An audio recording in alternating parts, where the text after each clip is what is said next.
Innen már a teteje sajnos nem látszik, viszont az kitűnően demonstrálva van, hogy mögé lehet állni.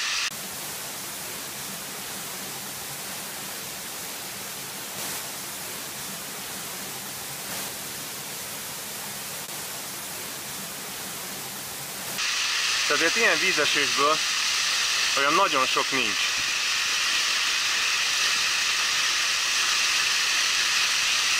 Körülbelül egy olyan 20 méter magasságú a vízesés. Tehát nem egy borzasztóan nagy, de azért nem semmi. Itt érződik, ahogy a víz így nyomja lefele a levegőt, ilyen kellemesen hűs fuvallat van, de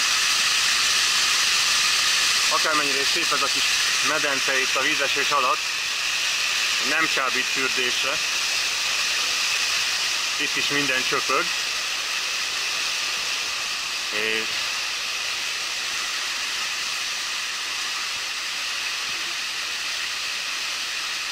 És ilyen hátulról. Illetve ez itt a B oldal.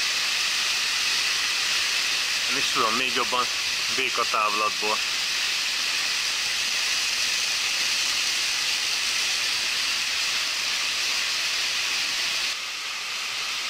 Na és akkor Gazsinak, bocsánat, Gáspárnak búcsút intünk, és indulunk tovább. Egyébként pedig most néztük meg GPS-en, és ez a vízesés, legalábbis az alja, az 712 méteren van. Szóval az előbbi prédikálószékes bemondásom az egy kicsit túlzó is volt. Na most, ugye azt mondtam, hogy nincs jelzés, tehát továbbra is igaz, viszont ezt az egy nyilat, ezt ide vigyeztették, és ugye, de itt van valami. Ez a kék pöttyez, mint hogyha jelezni a további utat. Tehát innentől akkor mégiscsak valamiféle jelzés van. Nos, lehet, hogy csak a forrásnak a jelét mutatja. Itt ezen a kőfolyáson egy tiszta vízi forrás csörgedez. Bár én szerintem szükség esetén akár ebből is lehetne inni, hiszen bár itt már valamennyit a felszínen megy a víz, de teljesen kristálytiszta, és látszik is, hogy ott a medence szélén nem gyűlik hab, mint a magyarországi patakokon. Szóval én ebbe beleinnék nyugodtan. És akkor itt hát jöjjön, ami még nem volt, kőfolyáson mászás. Igyekszünk majd nem balesetet szenvedni. Most én különösen óvatos vagyok Horvátország után. Most hát itt az előbbi kőfolyás, ezúttal immáron most már felülről. Tehát ott jöttünk föl, így, és erre tovább.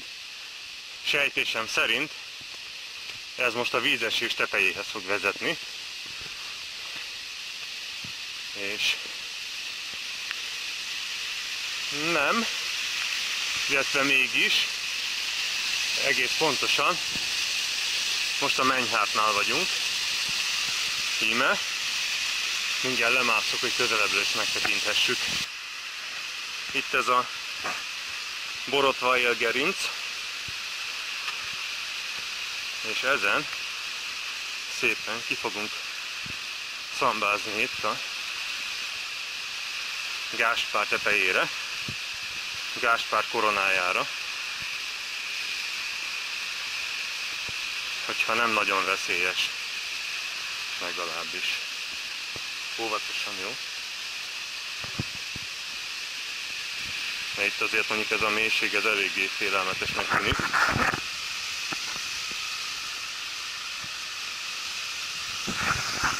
Ott egy róka.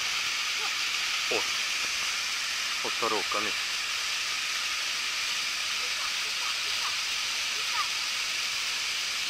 Ott lihegő nyelve, hoppán beesett a gödörbe.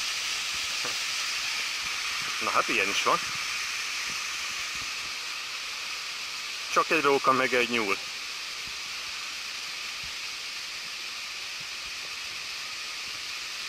Nos, hát én tovább merészkedni nem fogok. Innen már enyhén szólva is vérpisasztó a magasság. Most itt van már ez a, ugye amit itt láttunk, na mégiscsak lejjebb megyek. Mert akkor talán, ugye ott van Menyhárt, és itt pedig a Gáspár teteje. A Gáspár alja az innen nem látszik, mert az ugye teljesen függőleges.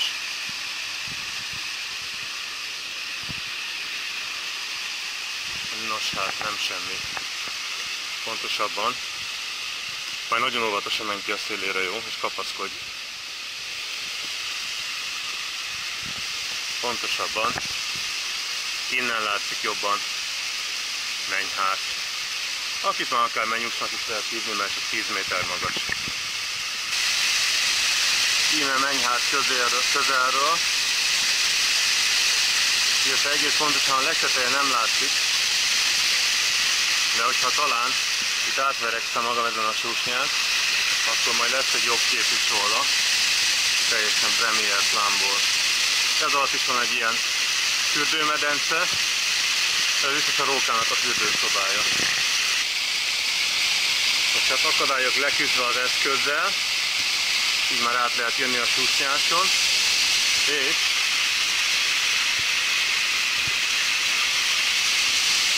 ahogy azt ígértem, premier plánból, íme Menyhárt.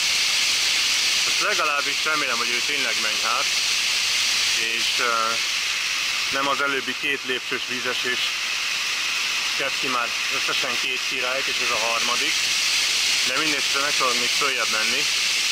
Ha lesz följebb vízesés, akkor az a Boldizsár, ha meg nem, akkor ez. Tehát ez vagy Menyhárt, vagy Boldizsár.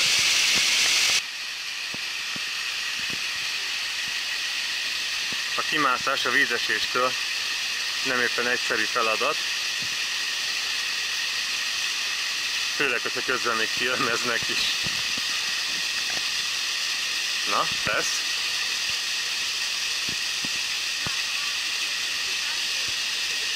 Na jó, legyen.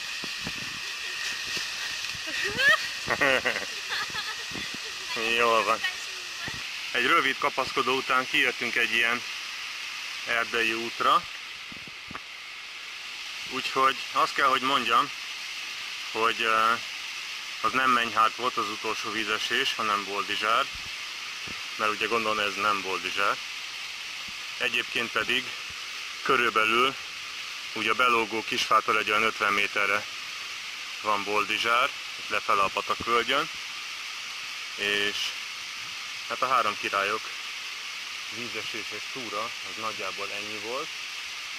Most meglátjuk, hogy mi a következő napirendi pont. Az út egyébként itt meglehetősen saras, ami ugye azt jelenti, hogy mostanában volt csapadék bőven, és ez jót tesz a vízeséses túráknak, mint azt láttuk is, tehát itt a 3 király vízesésben azért bőven volt most víz. Viszont ez negatívan érinti a barlangtúrákat, és elsősorban a vízes barlangokét.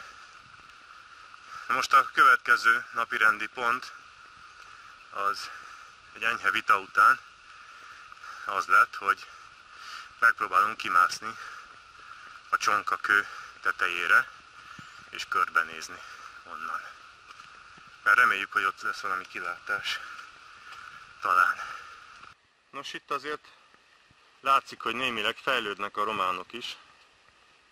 És van egy útjelző tábla, ami ugye meg is hazudtol, hiszen ez a Cascada Bulbuc, ez azt jelenti, hogy ez a 3 királyok vízesés románul, és egy másik úton, tehát ezen az erdei úton, akkor mégiscsak van egy jelzett megközelítése, viszont hát természetesen ez a Boga faluból nem kényelmes, és itt van a Csonkakőre, ugye 15 percet ír a letérő, és ez pedig valamilyen DJ Boga, hát ez nem tudom, ez a bogai diszkjokét jelentheti egész biztosan, az is 15 percre van, itt minden 15 percre van, ennek örülünk. Na hát akkor mivel a csonkakövet céloztuk meg, ezért erre indulunk, és nem a DJ felé. Mivel augusztus közepe van, ezért érik az áfonya, de igazából túl sok termés nem nagyon látok itt a bokrokon.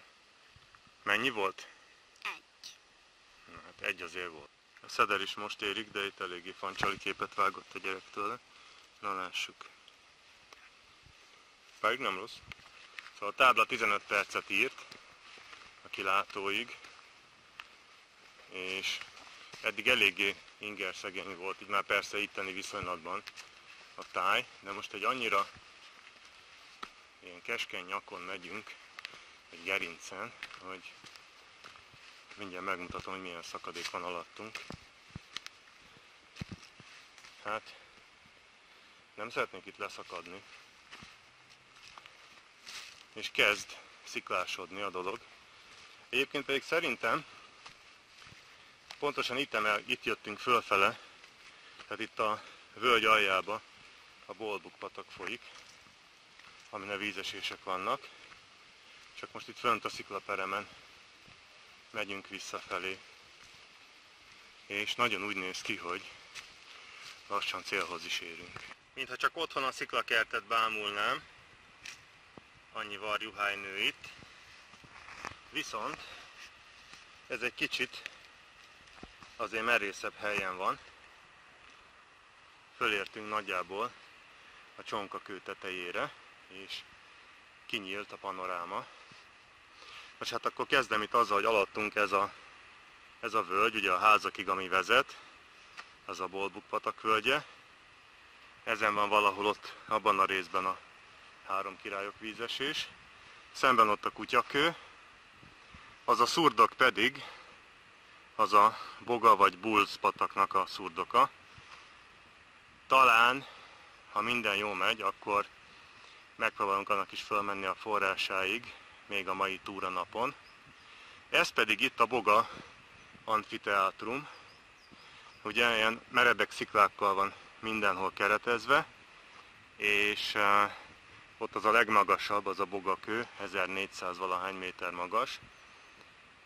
Nem biztos, de lehetséges, hogy oda is fel fogunk menni, persze nem a mai napon, de azért messze van, és ott van egy barlang is, ugye a Bogacsűr, tehát az is egy szép túra, de azt majd inkább Pádisról, ugyanis amögött a kő mögött, tehát ott látszik is az a Veresalja, vagy Varasó, vagy akárhogy is hívjuk, havas, ugye az én csak Pánkhegynek hívom, mert ilyen pánkhaja van fenyőkből, alatta pedig tisztás.